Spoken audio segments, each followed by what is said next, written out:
அந்த சுவிசேஷத்தை நாம் கற்றுக்கொண்டு வருகிறோம்.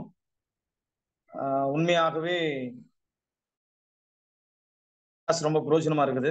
ஏன்னா தீமோத்தி பாஸ்டர் மாதிரி உங்களுக்கு நிறைய விளக்கமா நான் சொல்லாம ரொம்ப எளிமையான முறையில உங்களுக்கு நான் அழகா சொல்லணும்னு நான் ஆசைப்படுறேன். நீங்க இந்த 5 வரல நீங்க எடுத்துங்க. இந்த 5 வரல நீங்க எடுத்து பாத்துங்க. அதே போல ஸ்கிரீன்ல இருக்கிறது நீங்க பாருங்க. முதல் விரல் வந்து எதை இண்டிகேட் பண்ணுது அப்படின்னா தேவனை குறித்து நமக்கு இண்டிகேட் பண்ணுது. 2வது விரல் வந்து பாத்தீங்கன்னா ஆள்காட்டி விரல். அந்த ஆள்காட்டி விரல் வந்து உலகத்தை நமக்கு இண்டிகேட் பண்ணுது.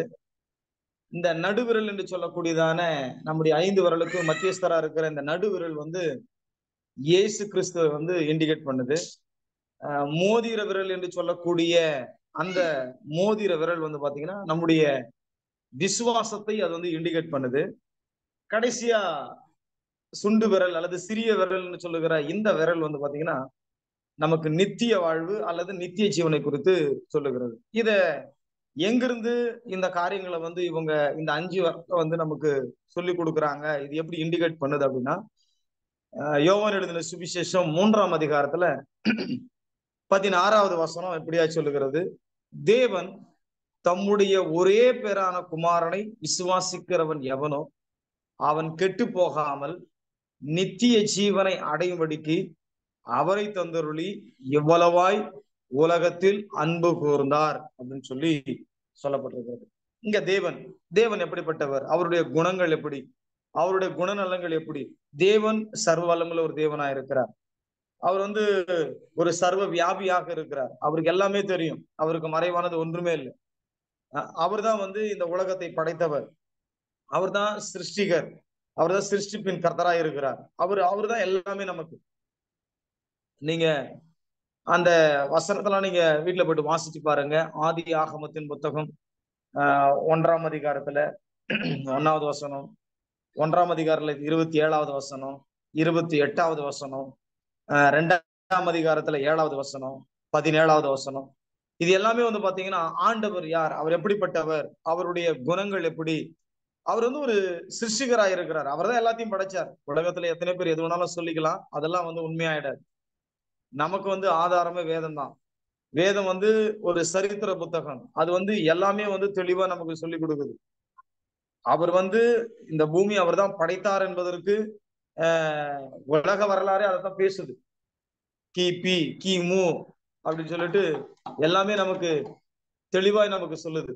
சோ அப்படி இருக்கும் பொழுது அவர் தான் வந்து சிருஷ்டிகர். அவரால்தான் எல்லாமே முடியும். அவர் வந்து சாதாரணமா படைக்கல. அவர் சிருஷ்டிப்பின் கர்த்தர். அவர் எப்படி இருக்கிறாரோ அப்படிதான் நம்மையும் படைத்திருக்கிறார். அவருடைய சாயலின்படி, அவருடைய ரூபத்தின்படி நம்மளை படைச்சிருக்கிறார். அவர் மூலமா தான் நமக்கு அந்த ஜீவ சுவாசம் நமக்கு கிடைக்கிறது. அவர் மூலமா தான் நமக்கு அந்த ஆசீர்வாதங்கள் கிடைக்கிறது. அப்ப தேவன் யார், அவர் தேவன் எப்படிப்பட்டவர், அவருடைய குணங்கள் என்ன அப்படின்றது வேதத்துல நமக்கு தெளிவா எழுதப்பட்டிருக்கிறது. அப்போ இந்த கட்டை விரல், இந்த தம் ஃபிங்கர் வந்து தேவனை குறிக்கிறது. நீங்க எப்போ இந்த தம்புரல் நீங்க பார்க்கும்போது நீங்க நினைச்சுக்கணும், இது தேவனை குறிக்கிறது அல்லது தேவனை பிரதிபலிக்கிறது அப்படின்னு சொல்லி இந்த கட்டை விரல் நீங்க எடுக்கணும். அடுத்து இந்த ஆள்காட்டி விரல். இந்த விரல் வந்து எதை குறிக்குதுன்னா உலகத்தை குறிக்கிறது. உலகம் எப்படி இருக்குதுன்னா உலகம் வந்து ஒரு கரைபட்டு இருக்கிறது. நீங்க ஆதியாகமும் 1ஆம் அதிகாரத்துல 2வது வசனத்தை நீங்க வாசித்து பார்த்தீங்கன்னா சொல்லப்பட்டிருக்கிறது, பூமியானது வெறுமையாயும் ஒழுங்கின்மையுமா இருந்தது. அப்போ அந்த உலகம் வந்து சகல விதமான காரியங்கள் எல்லாமே இதுல வந்து அடங்கியிருக்கு. உலகம் வந்து உலகத்துல உங்களுக்கு தெரியாத ஒண்ணும் இல்லை. உலகத்துல வந்து எல்லா விதமான அசுத்தங்களும் எல்லா விதமான காரியங்களும் உலகத்துல வந்து எல்லாமே இருக்குது. அப்போ அந்த உலகத்துல வந்து பிசாசானவன் அந்த உலகத்தை வந்து இன்னைக்கு தீட்டுப்படுத்தி வச்சிருக்கிறான். நீங்க உதாரணத்துக்கு ஆதி ஆகமத்தின் புத்தகம் 3ஆம் அதிகாரத்துல 1-6 வாசிச்சு பாருங்க. ஆண்டவர் எதை செய்யக்கூடாது என்று அவர்கள் கட்டியிருந்தாரோ அதை அவங்க வந்து செய்தாங்க. ஏன் அப்படின்னா அவங்களுக்கு அந்த உலகத்தின் மீது இருந்த ஒரு நாட்டம், அந்த உலகத்தினுடைய காரியத்தின் மீது அவங்களுக்கு அவ்வளவு ஒரு ஆர்வம், அப்படிதான் நம்ம சொல்லலாம். அப்போ இன்னைக்கு நாம கூட தேவனுடைய பிள்ளைகளா இருக்கிறோம், தேவ சாயல்ல இருக்கிறோம், தேவனுடைய ரூபத்தின்படி இருக்கிறோம், எல்லாமே தேவ பிள்ளைகளா தான் நம்ம இருக்கிறோம், தேவனை போலவே இருக்கிறோம். ஆனா உலகத்துல நடக்கிற காரியங்களை பார்க்கும்போது நம்ம மனசு எப்படி இருக்குது, உலக காரியங்களை குறித்து பார்க்கும்போது நம்முடைய இருதயம் எப்படி துடிக்கிறது. அட நல்லா இருக்குதுப்பா, அந்த பேண்ட் நல்லா இருக்குதுப்பா, இந்த ஃப்ரூட் நல்லா இருக்குதுப்பா, இந்த டான்ஸ் ஆடுறாங்க பாரு, என்ன அழகா டான்ஸ் ஆடுறாங்க. அப்படியே ஆட்டோமேட்டிக்கா நம்ம மனசு என்ன பண்ணுது, அப்படியே உலகத்தின் பக்கமா உலக காரியங்களை போயிட்டு அப்படியே போகுது. அப்போ தேவன் எப்படிப்பட்டவர், இந்த உலகம் எப்படிப்பட்டது? சோ தேவன் வந்து எல்லாமே நல்லதா தான் படைச்சார். ஆனா பிசாசானவன் இந்த உலகத்தை தீட்டுப்படுத்தியதால உலகம் கரைப்பட்டு போச்சு. இந்த உலகத்தில் உள்ள ஜனங்கள் எல்லாரும் வந்து பாத்தீங்கன்னா தேவ மகிமையை இழந்து போயிட்டாங்க. சோ இப்போ இந்த ஜனங்களை மீட்டெடுக்கணும், இந்த ஜனங்களை வந்து பாதுகாக்கணும், இந்த ஜனங்களுக்கு ஒரு நித்திய வாழ்வு கொடுக்கணும். அதனாலதான் ஆண்டவர் என்ன பண்றாருன்னா, தம்முடைய ஒரே பேரான குமாரனை, ஆண்டவர் அவருடைய ஒரே செல்ல குமாரன், அவருடைய தம்முடைய குமாரன், அவர் எவ்வளவா நேசிச்சிருப்பாருங்க. நம்ம வீட்டுல ஒரே ஒரு பிள்ளை இருந்திருந்தா அப்படியே பொத்தி பொத்தி வளர்ப்போம், பத்திரமா பார்த்துப்போம். அதுக்கு ஜுரமே வந்திருக்காது, ஜுரம் அடிக்கிற மாதிரி இருக்குதுன்னு உடனே போய் அப்படி தொட்டு தொட்டு பார்ப்போம். என்னாச்சு செல்லம், ஜுரம் அடிக்குதா? நம்ம ஒரு ஒரு பிள்ளைங்க, அதாவது ஒரு பெண் குழந்தை பெற்றவங்க அல்லது ஒரு ஆண் குழந்தை பெற்றவங்க நீங்க போயிட்டு பாருங்க, ரொம்ப என்ன சொல்றது, ரொம்ப கிரேசியா இருப்பாங்க. அந்த குழந்தை வந்து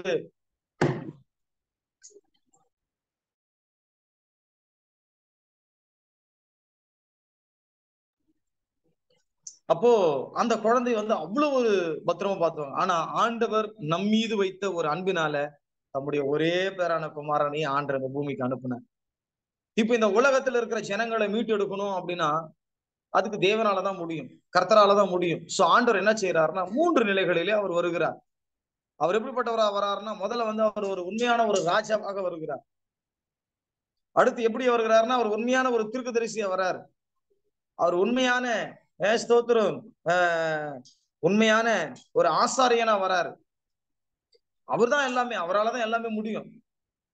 ஒரு ஒரு ராஜாவினுடைய குணம் எப்படி, ஒரு ஒரு ஆசாரியனுடைய குணம் எப்படி, ஒரு தீர்க்கதரிசியினுடைய குணம் எப்படி, அது பாருங்க. அந்த அந்தந்த அந்த குணத்துக்கு ஏற்றார் போல நம்மளை மீட்டுக் கொள்வதற்கு, நம்மளை காத்துக் கொள்வதற்கு தேவனாய் கர்த்தர் 3 நிலைகளில அவர் வந்தார்.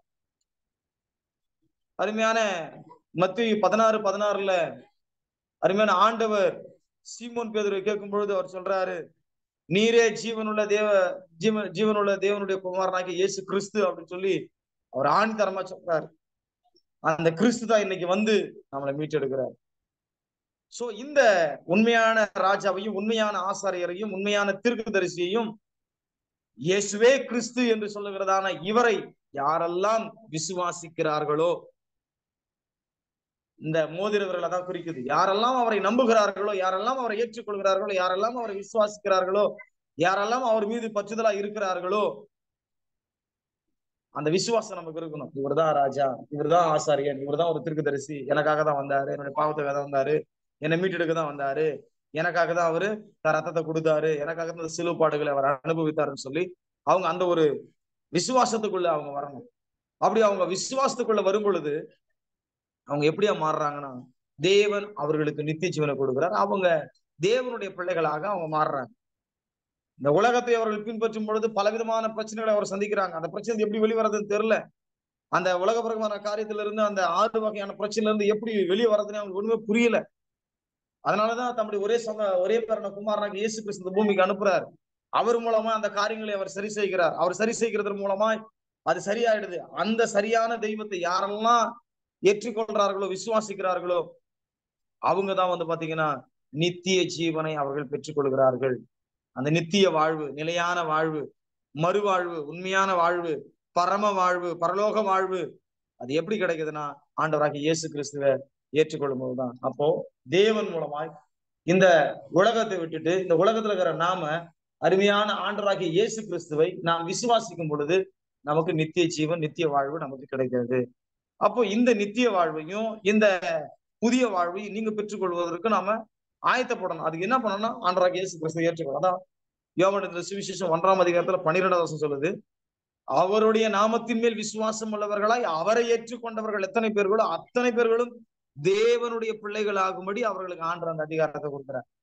வெளிப்படுத்தின விசேஷத்துல 3ஆம் அதிகாரத்துல 20ஆம் வசனம் சொல்லுது, ஆண்டவர் நம்முடைய வாசப்படியில வந்து நம்முடைய கதவை வந்து தட்டுறார். அவர் சத்தத்தை கேட்டு யாரு கதவு திறக்கிறீங்களோ அவர் அவனோட கூட வந்து உட்காந்து போஜனம் பண்ணி அவன் அந்த வீட்டுல அவர் உட்பிரவேசிப்பார். அப்ப ஆண்டு நம்முடைய இதய கதை திறக்கிற நாம தான் விசுவாசிக்கணும். நம்முடைய இதயத்தை திறந்த நாம தான் அவரை நம்பணும். அவருக்கு நம்ம இடம் கொடுக்கணும். அப்படி கொடுக்கும் பொழுது நாம் தேவனுடைய பிள்ளைகளாய் மாறுவோம்.